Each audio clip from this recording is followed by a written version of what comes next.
halka warkaasi aad ka daawanaysaan waa telefishinka dawlad goboleedka Soomaaliyeed ee Jubbaland xaruntiisa dhexe ee magaalada Kismaayo iminkana wararka dibadda madaxweynaha dalka Kenya Uhuru Kenyatta ayaa sheegay inuusan ku qanacsanayn go'aanka maxkamadda sare ee dalkaasi Uhuru ayaa markii lagu dhawaaqay go'aanka maxkamadda sheegay inuusan ku qanacsanayn go'aanka maxkamadda sare balse uu ixtiraamayo waxa uu ku baaqay in nabadda laga shaqeeyo Uhuru Kenyatta ayaa u muuqday qof ka careysan go'aanka maxkamadda sare waxaana ku xigeenkiisa William Ruto sidoo kale sheegay in 4 qof oo ula jeedo garsoorayaashii xukumay go'aanka aysan weli bedeli karin go'aanka malaayiin shacabka Ruto ayaa inta ku daray in mar kale diyaar u yihiin doorasho inay dalkaasi ka dhacdo sidoo kale mudane ka tirsan aqalka sare ee dalka Kenya ayaa sheegay in haddii mucaaradka NASA ee uu hogaamiyo Raila Odinga ay dalbadaan in la kala diro guddiga doorashada ee iyaguna meesha ka saari doonaan garsoorayaasha maxkamadda gudoomiyaha maxkamadda ugu sareeya dalka Kenya David Maraga ayaa sheegay inay ogaadeen in wax isdaawamarino ay hareeyeen doorashadii ka dhacday dalka Kenya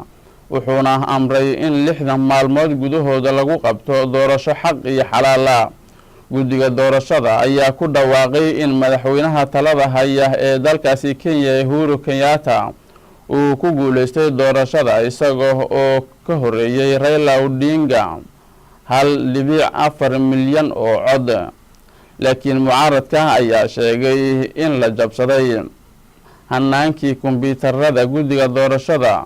laguna shubtay natiijada go'aankan ayaa ah taariikh cusub oo Kenya hoosta ka xariiqday kadib markii ay noqotay dalkii ugu horeeyay ee Afrika ku yaala ee wax kama jiraan ka soo qaado doorasho madaxweyne ugu yaraan 7 arday ayaa ku dhimatay dab ka kacay mid ka mid ah iskuulada ugu waaweyn ee dalka Kenya ugu yaraan 7 arday ayaa ku dhimatay 10 kalena isbitaalka magaalada Nairobi ayaa la dhigay sida ay xaqiijiyeen ilo xog ogaal ah kadib markii uu dab qabsaday iskuul sare ee ku yaala dalka Kenya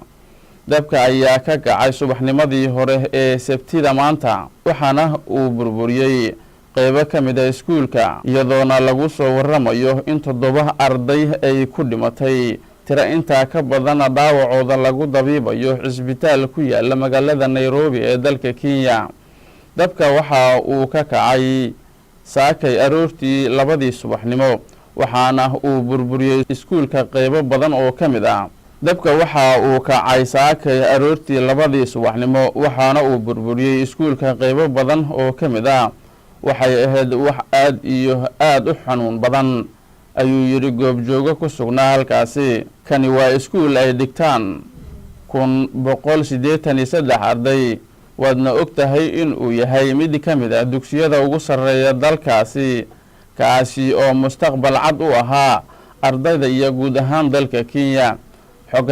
xoghayaha ayaa sheegay inay tahay wax adag in la ogaado sababta keentay dabka laakiin waxa uu sheegay inay socoto baaritaanka ay wadaan waxyaabaha kiciyay dabkani xoogan waxaana hadda 10 arday ay geeyeen isbitaal waxaana 2 ka mid ah ay yihiin dhaawac halis ah waxaana hadda 10 arday aan geynay isbitaal waxaana 2 ka mid ah ay yihiin dhaawac halis ah waxaana go'aansanay in aan xirno 2 isbuuc iskuulka si loo dhameystiro baaritaanada ayuu raaciyay warkiisa xoghayaha Martin wahagaag daawadayaal intaasi ayaan ku soo afmeerayaa war wixii dalka iyo daafaha caalamka inaga soo gaaray oo aad xilligan kala socoteen telefishinka dawlad goboleedka Soomaaliyeed ee Jubbaland xaruntiisa dhexe ee magaalada Kismaayo warkaaniga Xasan Yuusuf Maxamed Shafadyare ayaa idin la socodsiinaya aniga iyo asxaabtii igala qayb gashayba waxaan idin kaga tagayaa assalaamu calaykum wa rahmatullaahi ta'ala wa barakaatuhu ya ciid wanaagsan